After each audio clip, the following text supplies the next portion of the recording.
Welcome to using the NOVPEKCVLite virtual machine.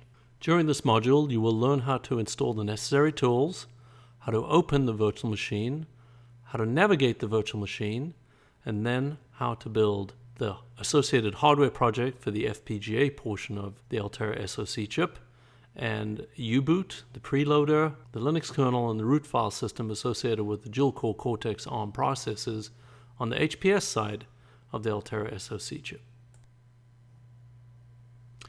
A quick review of the NOVPEKCVLite peripheral evaluation kit shows the following. It is made up of a system-on module or SOM module, which is of a DIMM form factor, and it is plugged into a baseboard, which includes a number of peripherals. These include Ethernet, USB on the go, USB to UART, push buttons, switches, LEDs, and all the IOs from the FPGA are broken out to a 2x33 pin row header.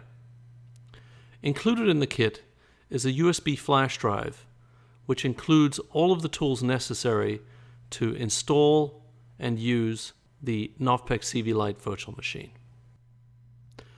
Please plug the 16 gig USB flash drive that was provided with the kit into a USB slot on your laptop or desktop. Once you've done that, open up a Windows Explorer folder and examine the contents of the drive. You should see two folders, a Tools folder and a Virtual Machine folder.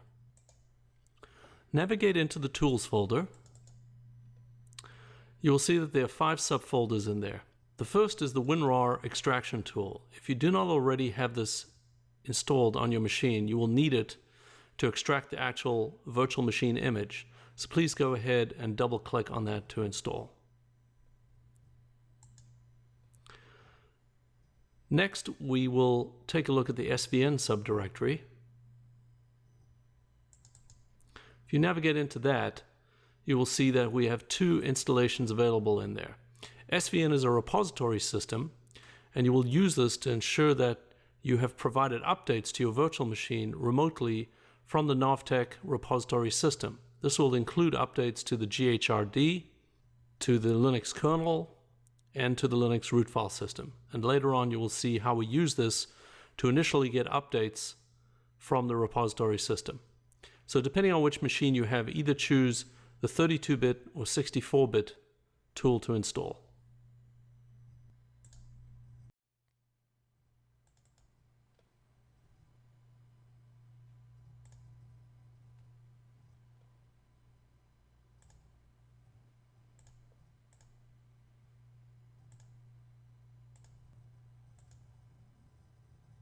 Wait for the Tortoise installation to complete. When it's done so, just press the Finish button. Navigate back to the Tools menu. Now let's navigate into the VM Player subfolder.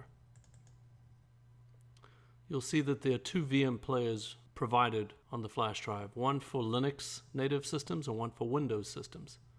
In this case, we'll click on the Windows system. Let's double-click on the VMware player to install.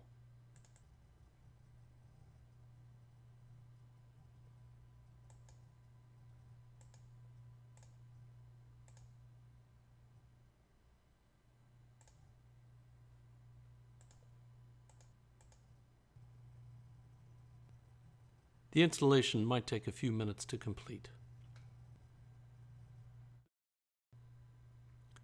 Now let's navigate to the VM folder. This is where the actual virtual machine is provided to you in an archived format. To unarchive the virtual machine, right-click on it and select Extract Here. Please be aware that this is a big file, and depending on the performance of your machine, can take anywhere from 20 to 30 minutes.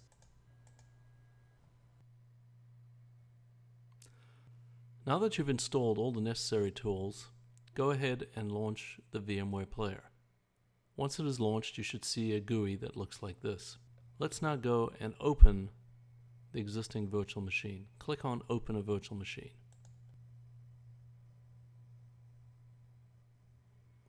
Navigate to the location of the extracted virtual machine and double-click on it. The first thing you'll want to do at this point is go and edit the settings of the virtual machine. So click on the link below. Notice that we have the virtual machine's memory set to 2 GB and the number of processes that it's using to 1. We can increase that ever so slightly. And now let's select processes. And let's go and select 2 processes. And click on the OK button. Let's go and click on the Play Virtual Machine link. And at this point, the virtual machine should start launching. When you see this message from the VMware player, select the I moved it option. When you see the software updates option, select Remind Me Later. And you can select all of the available devices that it provides you. Wait for the Linux system to boot. When presented with a login, enter the word Novpek, N-O-V-T-E-C-H, and press Enter.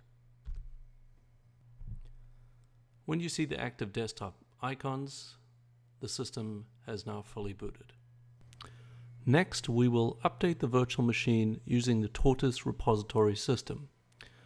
Open up a terminal window and type in ifconfig. Then highlight the IP address that's available. Open up a Windows Explorer window and type in that IP address.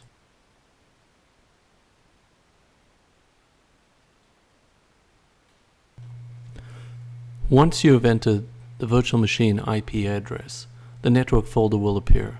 Enter the projects folder. When prompted, enter Novpek, N-O-V-P-E-C-H, for the username and password.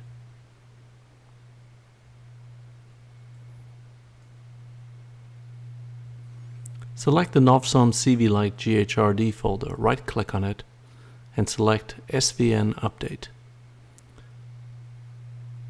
Tortoise will now connect to the Novpek server and update the GHRD via the repository system.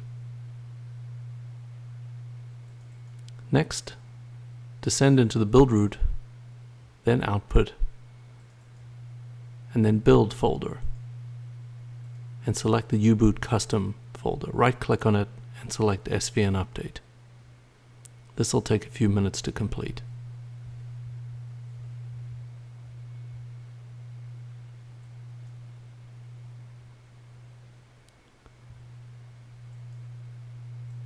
Lastly, select the Linux custom folder and do likewise.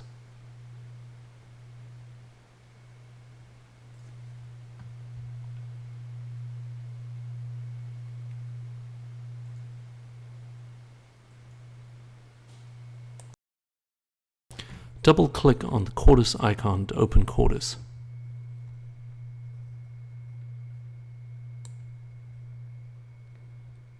Now navigate to the Home Novpek Projects folder and select the NOVPEKCVLite GHRD. Select the SOC system.qpf file and then do a brief navigation through the design. If you click on GHRD top, it'll point to the top level Verilog file that represents the top level of this design. And you can navigate through to see the code that's instantiated. Most of it represents the QSys instance that is instantiated there. To get more detail on this, click on the QSys icon.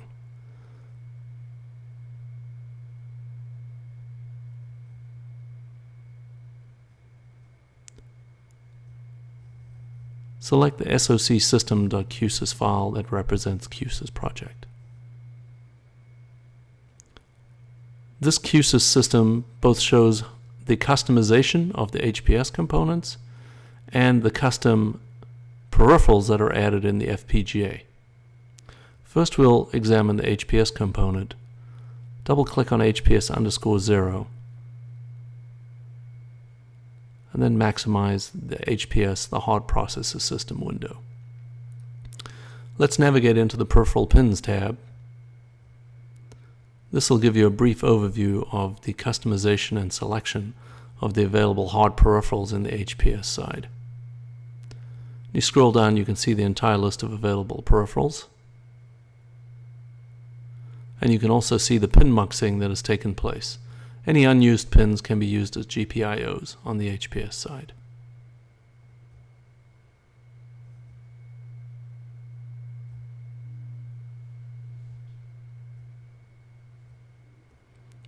Now scroll down and take a brief look at the QSYS peripherals that have been added in the FPGA side. Examples would be the JTAG YORT, button, dip switch, and LED PIOs. Now exit the QSYS system and exit the Cordis project.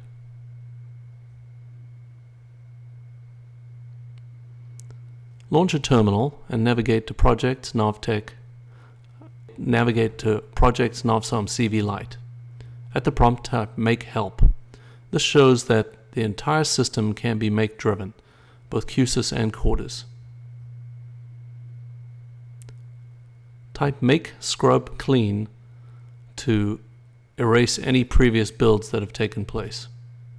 By typing Make All, you will generate the system in QSYS, build the system in Cordis. It will also generate an SOF download image file, build the preloader, and build U-boot. This is a very convenient way from the command line to build the entire system.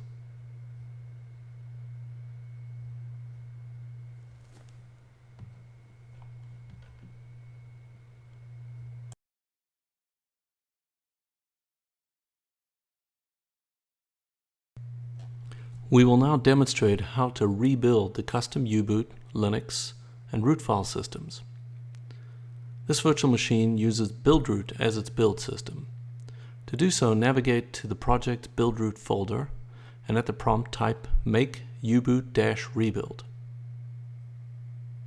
Since U-boot has already been built and is delivered as such to you, there's nothing to actually rebuild until you go and make a modification to the design, so it's very, very quick to complete. Likewise for Linux. Type in make Linux-rebuild, and this will go and rebuild the kernel and the root file system. Please note that if you type in make clean, it will wipe out all of the pre-built U-boot and Linux images that are provided to you, and to rebuild could take up to 2 hours.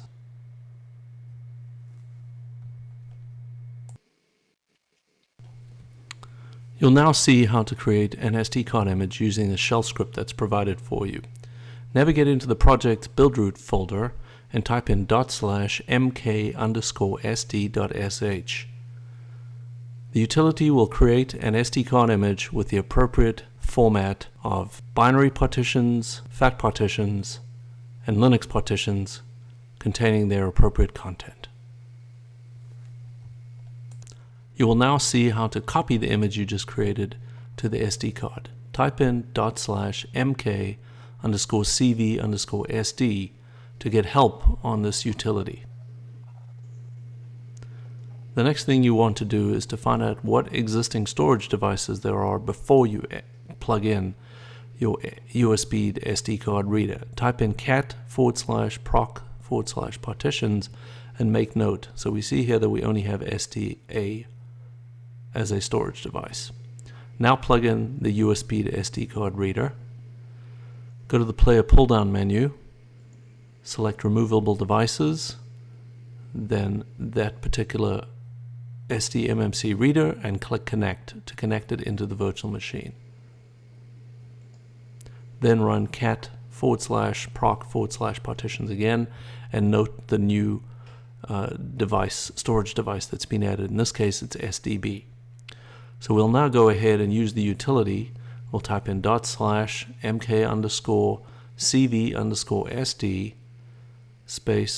-i to transfer the entire image /dev/sdb.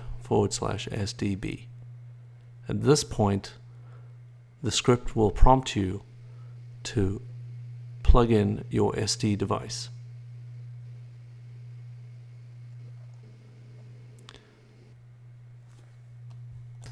You can now take the SD card, plug it into your NOVPEKCVLite, discover which USB serial ports are utilized on your laptop, then bring up Yukon, select that particular port, select 115.2K as the baud rate, select OK.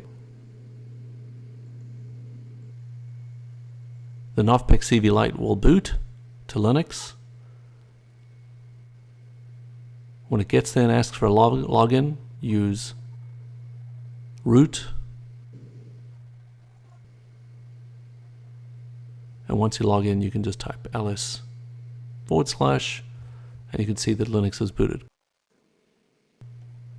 You have now successfully concluded using the NOVPEKCVLite virtual machine module.